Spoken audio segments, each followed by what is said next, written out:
ব্যবসা বা উদ্যোগ উন্নয়নের যে বাধাগুলো প্রতিবন্ধকতা, যেমন প্রথম বাধা আছে সুস্থ পরিকল্পনার অভাব। আমরা একটা ব্যবসা বা একটা উদ্যোক্তা হওয়ার আগে পরিকল্পনাটা আমাদের সুন্দর মতো করতে হবে। কী নিয়ে ব্যবসা করবো বা কী নিয়ে উদ্যোগ করবো। সুস্থ পরিকল্পনার অভাব হলে আমরা কোনো ব্যবসা বা কোনো উদ্যোক্তা হতে পারবো না।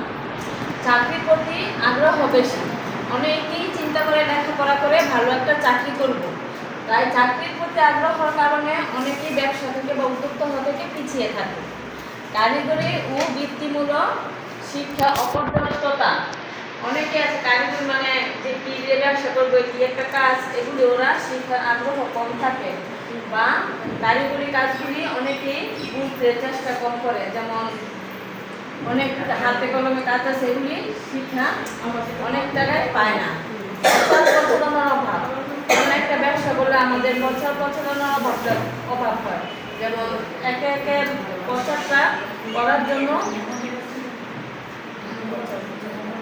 প্রচারণার অভাব হয়, কারণ এটা চারিদিকে ছড়াতে হয় প্রচারটা।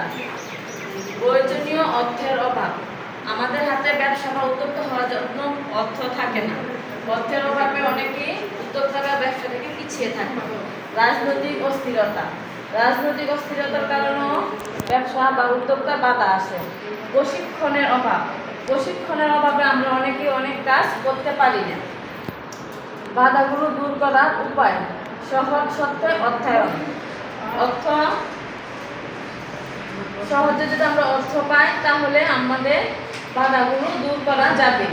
লাইসেন্স ও সরকারি সেবা সহজ করা, প্রতিটা ব্যবসার জন্য একটা লাইসেন্স ও সরকারি সেবা প্রয়োজন। লাইসেন্স ও সরকারি সেবাটা যদি সহজ হয় তাহলে আমাদের ব্যবসার বাধাগুলো দূর করা যাবে। দুর্নীতিও হয়রানি, প্রতিটা ব্যবসা বাণিজ্যে অনেক দুর্নীতি হয় এবং অনেক হয়রানি হয়। আমাদের দুর্নীতিও হয়রানি কমাতে হবে। দক্ষতা ও উন্নয়ন, প্রতিটা ব্যবসার উপর দক্ষতা এবং ব্যবসার উন্নয়ন কীভাবে করা যায় সেটাও চিন্তা মাথায় রাখতে হবে। বাজারজাতকরণের সুযোগ বাড়ানো, একটা ব্যবসা নিলে বা একটা উদ্যোগ নিলে যাতে এই ব্যবসাটা বা উদ্যোগটা বাজারজাত হয়, বাজারে বাজারে প্রচার করা যায়। নারী উদ্যোক্তাকে বিশেষ সুযোগ দেওয়া, একজন নারীকে প্রতিটা ব্যবসা বাণিজ্যে বিশেষ সুযোগ দিতে হবে, তা না হলে নারীদের উদ্যোক্তা হওয়া সম্ভব নয়। বিদ্যুৎ ও অবকাঠামো উন্নয়ন, আমাদের দেশে এখন মূল সমস্যা হয়েছে বিদ্যুৎ এবং অবকাঠামো। বিদ্যুৎ ছাড়া একটা ব্যবসা আমরা অনলাইনে শুরু করতে পারবো না।